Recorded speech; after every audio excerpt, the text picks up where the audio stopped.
Hey guys, and welcome to the story of Splits. A very special buck that I don't think I'm going to be forgetting anytime soon. He may not be one of the biggest bucks that I've ever taken, nor ever will, but what he represents and what he's begun is just awesome. As you guys know, I picked up that new property earlier this year. The Lord just kind of shined on me and my wife and made it feasible, and just an amazing opportunity to buy land, and didn't really know what to expect, didn't know how much work we'd be able to do this year. But as you've followed, my father and I have been able to brush hog a bunch, plant a bunch of food, get some clearings cut, manicure some trails. A lot more is going to happen in the future, but we got enough done to where I really felt like we had a real opportunity. A lot of that was verified as we moved through the summer months, and then on after we started implementing some of the brush hogging and stuff, we started getting pictures, as you can tell, of a buck that we're going to focus obviously this whole story on, and that's Splits. Splits was a buck that was very active on camera. He was abundantly active during daytime, which was just amazing. Actually, all three of the shooter bucks on this property were active in the day. This property lends itself to a lot of security, and the deer feel safe. And getting a picture of a buck like Splits is awesome, just for the very fact that his character is very unique, and just knowing that this property that I had just bought could yield such potential was just awesome. But Splits was one that always kind of caught my eye. I think it had a lot to do with his split G2 and how he kind of almost looked like a mule deer for half of his rack, which is just amazing and awesome. You don't see it a lot. But I was also kind of torn. He was not gifted with an extremely wide spread, which also then would in turn suffer his beam length. But I've always said I don't put as much weight in the score of things. So I decided, I kept going back and forth, would I shoot him, would I not? I just kind of came to the conclusion, I just hoped that Big Dave or Gary would give me a shot first. But pretty much, let's just jump right into the hunt. You've already watched and learned about the new property some. This is the only stand that I was allowing myself to hunt until it got closer to Halloween and things really started kicking in, because this had the shortest entrance exit, the least chance of disrupting anything, and the ability to slip in and out. But I only could hunt it with an easterly wind, and I just so happened to get that October 25th, and I got up into the stand, made this video, which some of you have seen, and we'll go from there. Hey guys, so it is October 25th, and I feel very good about this hunt. I'm back on the new property because we have an east wind. This will be the third time I've hunted this stand. I didn't bust any deer in the overgrowth entry off of the edge of my property. From where I'm setting, I've got 15, 25, and 35 yard shots on two of the main exits out of the bedding area. I've got a scrape 26 yards away from me right by a camera, and I've got one 15 yards right behind me. And there was a scrape right by where I parked about 20 yards from my truck. And then there was another one in the overgrowth. All of them look like they were opened within the last 8 hours. So I'm hoping something gets up and checks this out, or is cruising between bedding areas. So who knows? Fingers crossed. It feels special. It's that time of year where everything just feels like it's about to explode. So I could very well see me just covered in deer, but I could also see me see nothing. Who knows? It's that time of year where, depending where you are and depending on what the does are doing, it could be explosion or bust. So I'm gonna get settled in because I don't know how close these deer are. God bless. As you can tell, when I got up the stand, I was extremely excited. There were scrapes just busted everywhere. The one that was only 20 yards from my truck, the one right then about 40 yards after that on that same easement trail that I drive in on, another one in the dirt track that I used to enter to and from the stand, and then up the stand, like you saw, one 26 yards in front of me.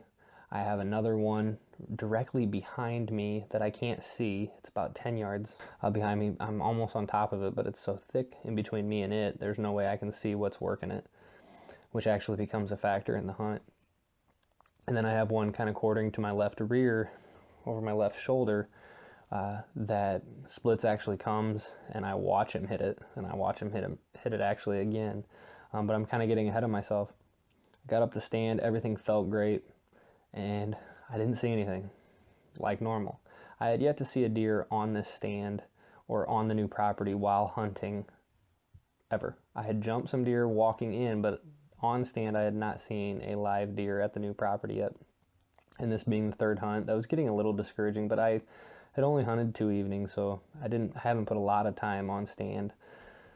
But about an hour and a half to 2 hours into the hunt, I decided I'm going to do an update video, kind of express how I was feeling and just do that. I do that primarily with the lucky chance that I have a reason to make a video like this where I lay out the story, and seeing as how I don't record or self-film while I'm hunting, I did have the Epic Cam, and you'll see some footage from it here in a little bit, but the battery actually died prior to the shot taking place, which stinks because it really would have captured the shot perfectly. But basically, here's the next video that I make up the stand, approximately about 2 hours into the hunt. Quick update. It is October 25th, I think. And I'm kind of excited about these scrapes being in the condition they are. They look like they were opened up probably either last night or early this morning. So I'm hoping with the impending system, some buck gets antsy, and I hope it's either Gary, Big Dave, or Splits. I have a feeling I will shoot any of those three. I know I'll shoot Big Dave, and I think I'll shoot Gary, and I think I'll shoot Splits, but we got about an hour and 40 minutes left, and nothing's moved yet. But again, I'm in a spot where I don't have a long distance to watch, so they could be moving 70 yards from me, and I don't even know, so we'll just keep watching. I got a good feeling, though. Something special could happen tonight. God bless.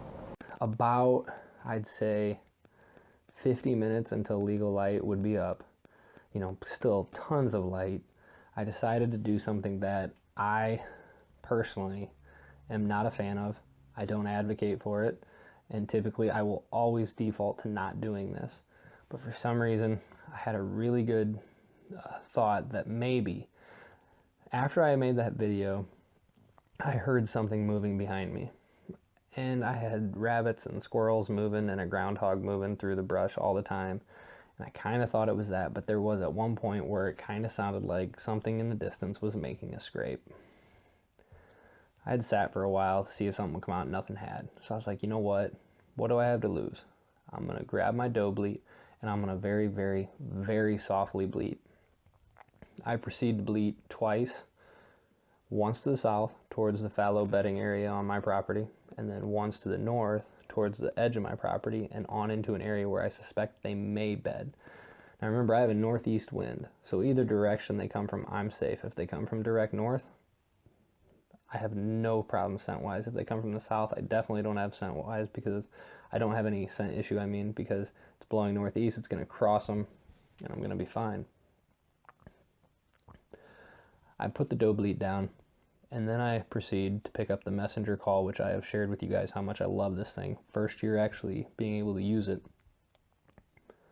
and I did the same thing. I followed those bleats up with a very, very, very soft grunt to the south and one to the north.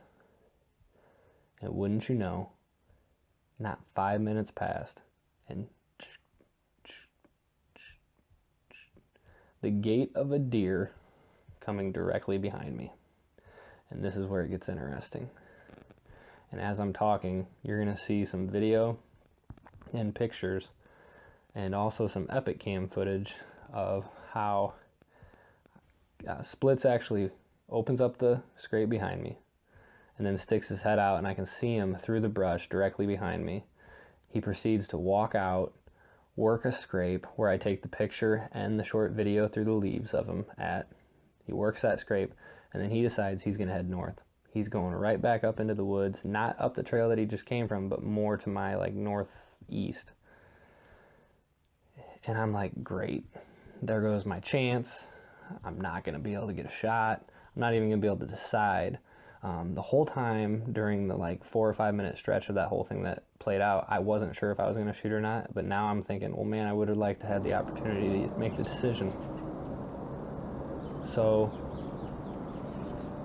now is when I'm actually going to bring up the Epic Cam and we're going to watch that, and you'll hear what happens. You'll see him kind of go away. Well, you won't see him, but you'll be able to tell by my reaction what happens, and then I do some calling.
So after I did that calling sequence that you just watched, he didn't want to come out. But maybe a minute or two passed, and I heard another deer coming up the same trail that he had initially walked in on. And my brain immediately goes to, oh my gosh, is he cruising? Have I ticked off? Is he cruising with, cruising against? Is one of the bigger bucks coming to check him out? I'm thinking Big Dave or Gary maybe. Well, it ends up being the yearling that Kix is with a lot. You saw some velvet footage, or right after the velvet came off, he fought him a little bit, he sparred with him a little bit, but they're always seemingly together.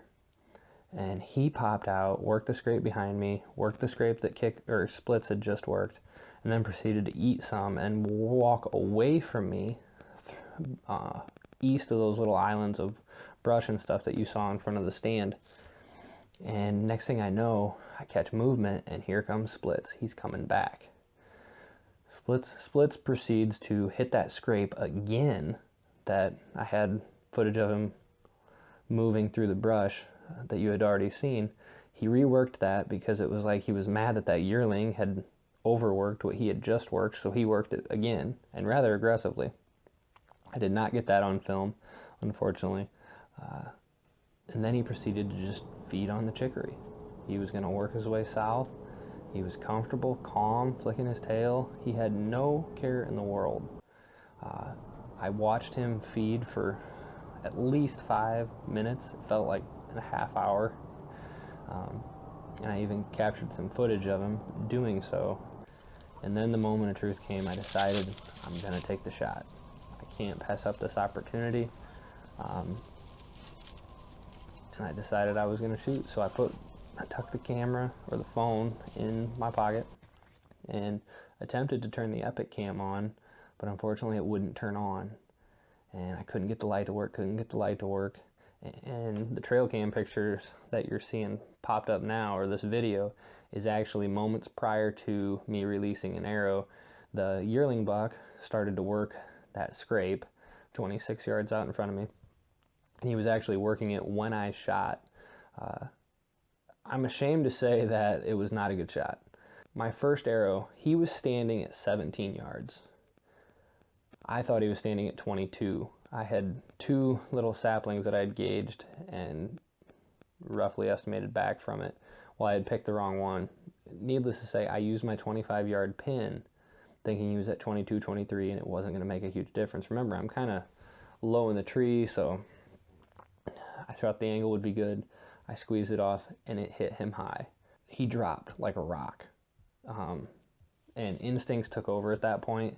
I spined one deer one year, and I didn't need a follow-up shot, but I knew instantly, and it felt like it happened so fast that it was like before he even hit the ground and it was even trying to pull himself up, I already had another arrow knocked, and I was already pulled back by the time he looked like he might try to get up. I don't think he could have.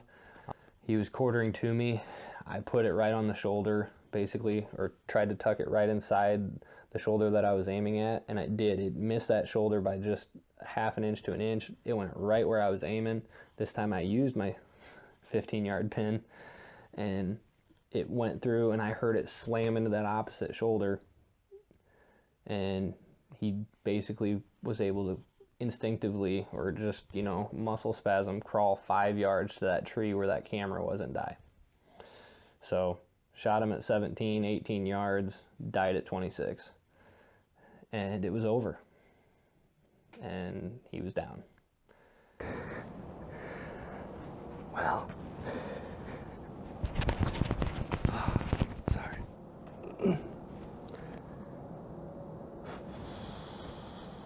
My 2016 season is done.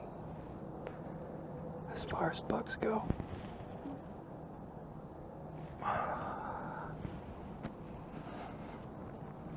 I just shot splits. I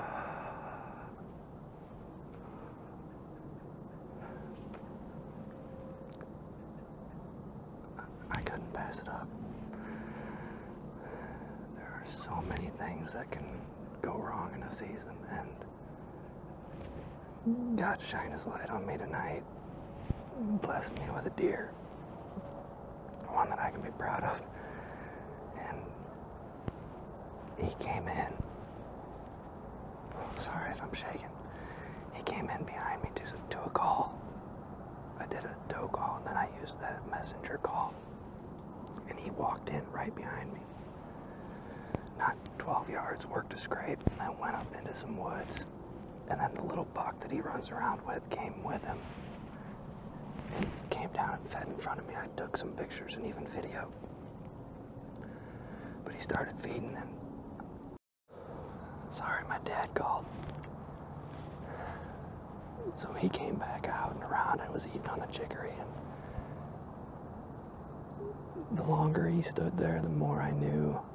I just had a gut feeling. God was telling me, hey, I blessed you with this property. Now you take one of the 3 deer you were going to target. I'm blessing you with him. So that's it. That is the story of splits.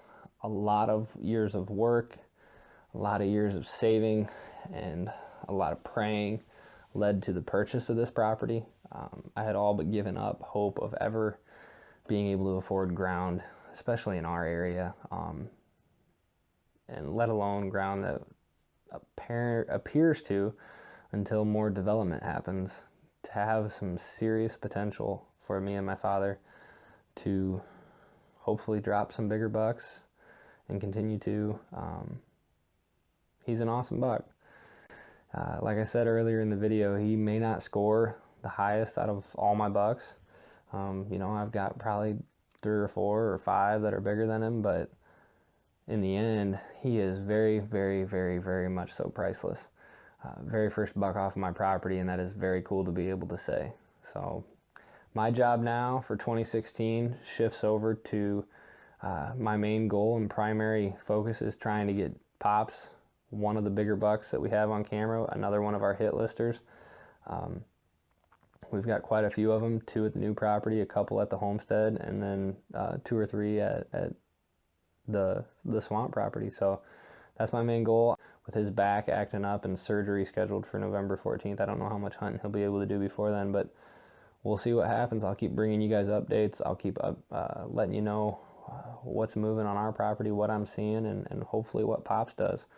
So, and then next year, hopefully, I will have my entire camera set up for the tree, and instead of me having to narrate these videos as much, you'll be able to watch the entire footage, the entire hunt unfold right before your eyes, multiple angles and things like that. So just want to thank you for everything you guys do, supporting it, supporting small acre hunting, liking small acre hunting, sharing the page, sharing the posts. If you can, share the story of this hunt somewhere, at least like it.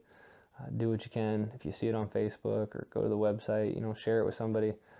The more small acre hunting knows, the bigger this thing can grow. My goal is to eventually be able to start giving back even more so than just the small giveaways that I can do now, and hopefully continue to give you guys better and bigger ideas and lessons and techniques. But that was the story of splits, and hopefully that's just the first of many, many more. Good luck out there, and God bless, guys.